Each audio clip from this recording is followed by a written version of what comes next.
and we're about to move into a new and different realm.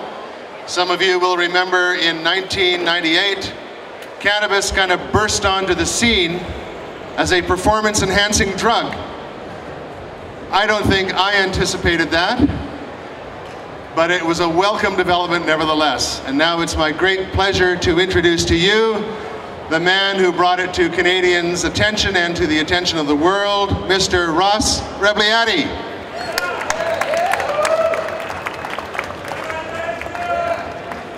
Thank you. Thanks, Craig, for the nice introduction. Well, I never thought in my wildest dreams that I'd be standing here today, but I can tell you it's living up to my wildest dreams.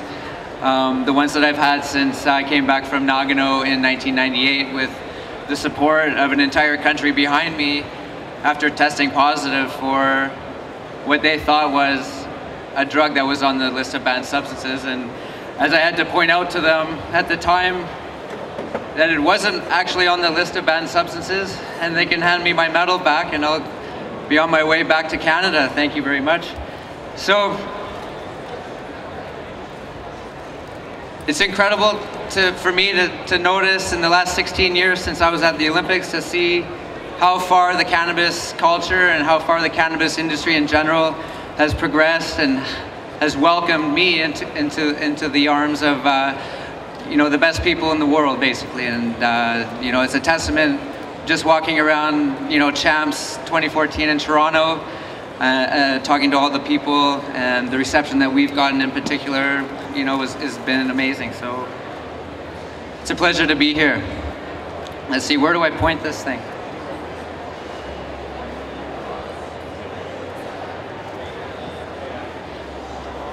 The dawn of snowboarding. Kind of like cannabis, it wasn't always allowed. And I remember in the 80s, I started snowboarding in 87. We weren't allowed to snowboard. It was incredible. Like, how can you say a sport's not allowed on a mountain or at all? And so I lived through snowboard prohibition. And then as soon as they lifted snowboard prohibition, there's all companies all coming from around the world, starting snowboard companies and paraphernalia for snowboarding and creating a whole fashion and a lifestyle and a culture around it. And I see the exact same thing happening right now here. It's an exact parallel. We're seeing the end of prohibition, in my opinion, coming in the near future. And we're all here and we all recognize that, and I think it's fantastic. Training in cannabis, my two favorite things to do. It's medicate and then train. I remember, I don't know, I worked out 6 days a week, 3 days on, 1 day off when I wasn't competing. And each workout session was between 2 to 3 hours. You know, so you're pulling almost 20 hours a week in a gym. And at first the motivation is there, but after 6 or 7 years, 10 years, you start to need the extra motivation. And I found like a big rip off my bong in the morning gave me that motivation to go to the gym again and again and again and again. And in a roundabout way, I ended up actually getting pretty competitive. Even though some of the guys were a lot bigger than me, I was able to pack on muscle, body mass. I was able to keep my appetite where it was supposed to be. I was able to sleep the amount of hours you're supposed to sleep, wake up in the morning early so I can do it all over again, and start my day off with a nice rip of motivation. So in a roundabout way, I can actually tell you for a fact that it is performance enhancing. There's no doubt about it. Nagano. So this is a long story, but I'll just cut to the chase. I did 3 drug tests before I went to Nagano, and I didn't get any news back, so I felt like I was doing what I was supposed to do, and I had stopped using cannabis for myself prior to that in June, and my last drug tests that I did were, I believe, in December or possibly even in late January. And I got to the Olympics, and I had great training a couple of days before my event, and I had a great event where I won. I did a drug test again right after that, The next morning, we discovered that I had tested positive for cannabis, and through the media or for whatever reason, all the drug tests that I did before I went to Japan were made public knowledge, and the fact that I had tested positive for cannabis in all of my drug tests was revealed leading up to the Olympics. And I didn't know that. So it was kind of interesting that I would be allowed to get that far and lose a gold medal. But in any case, you know, the secondhand smoke story was a totally true story. I know it sounded convenient to a lot of people.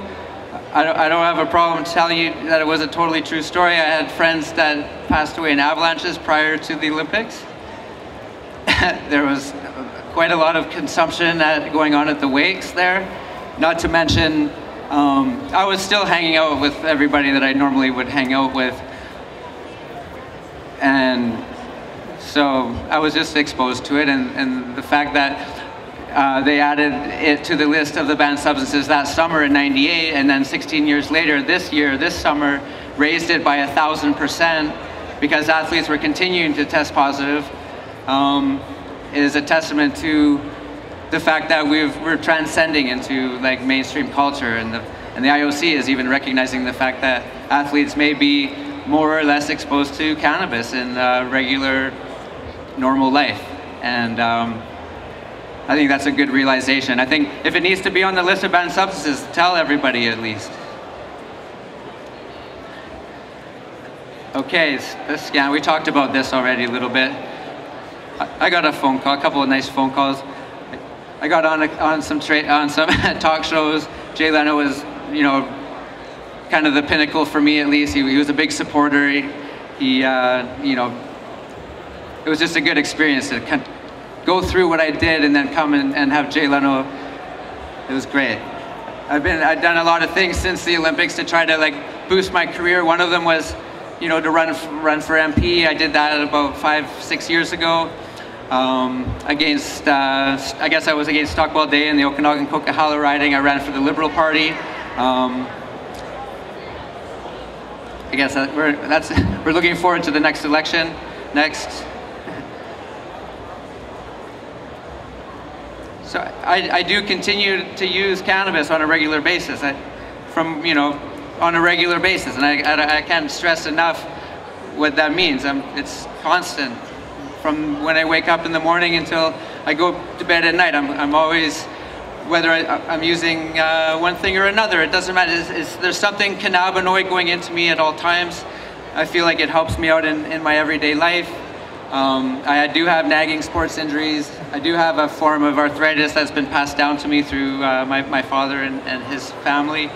In any case, it's a part of my life. It's a part of my everyday life. And I'm proud to tell you that.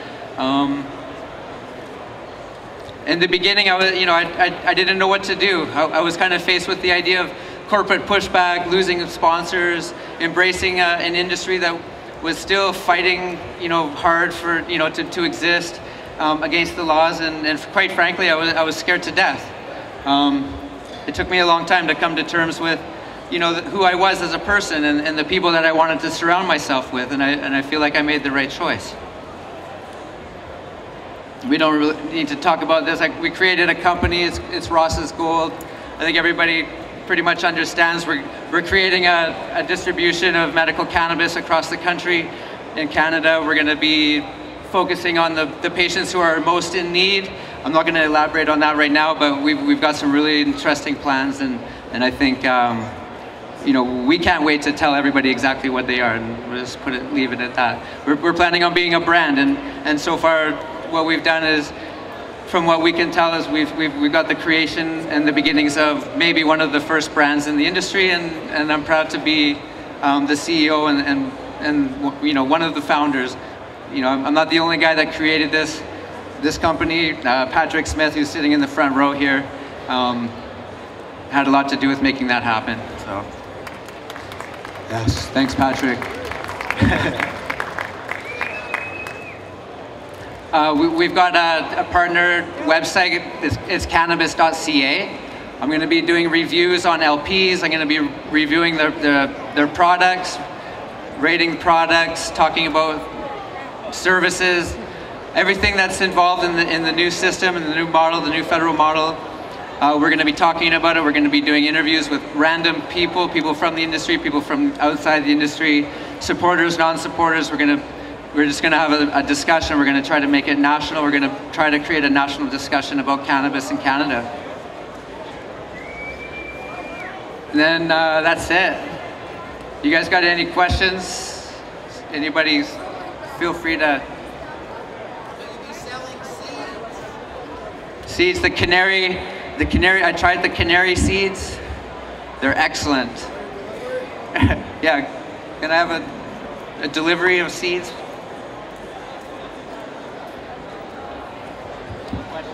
So I have a handheld microphone here if anybody has questions they want to address to Ross. Thanks for getting behind it. I really appreciate it. Questions for the speaker? Anybody questions for the speaker? Questions for Ross? Here's a question. Why do you think eating hemp seeds is such a good thing? Yes, it's wonderful that you'll be providing high-grade medical marijuana to patients. And will you also be selling via the seeds any of the strains that you promote? We're going to be looking into a seed situation. We don't know, we haven't talked about doing seeds specifically yet. We're just looking at doing dried cannabis. So, but yeah, we're looking at all aspects of it.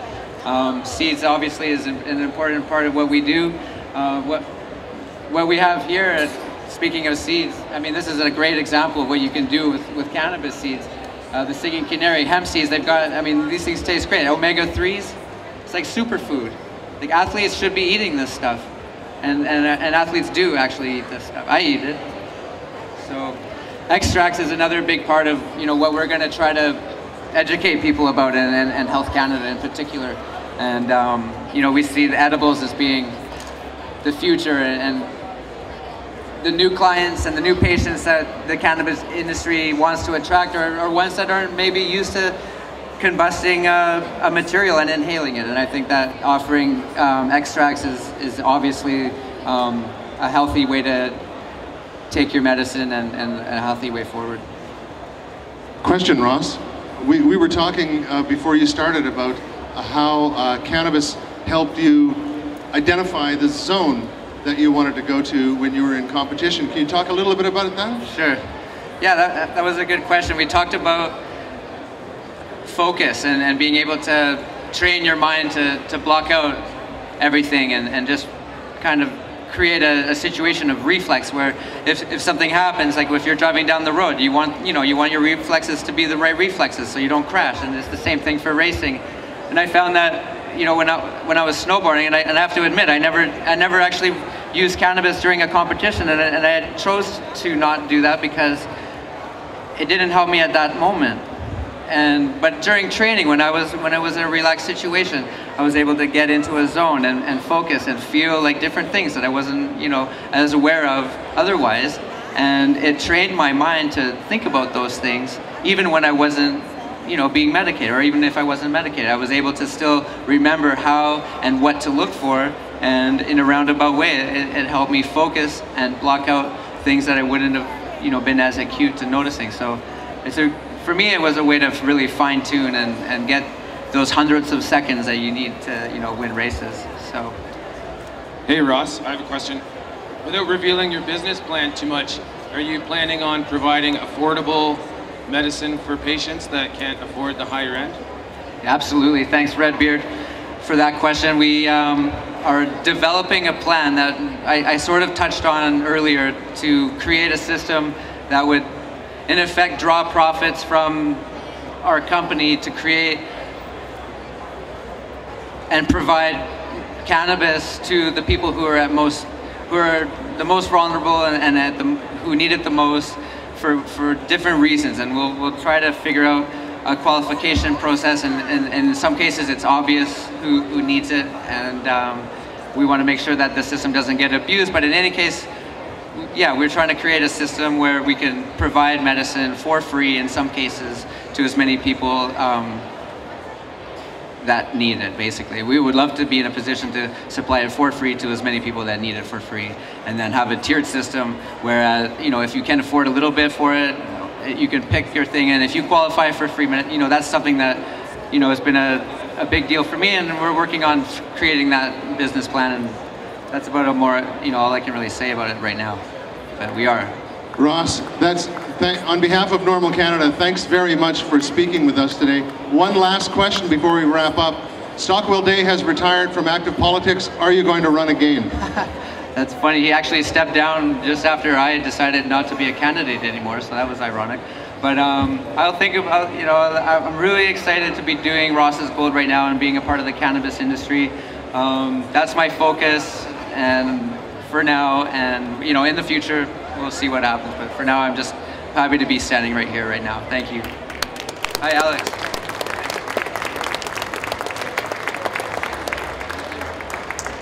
Thank you.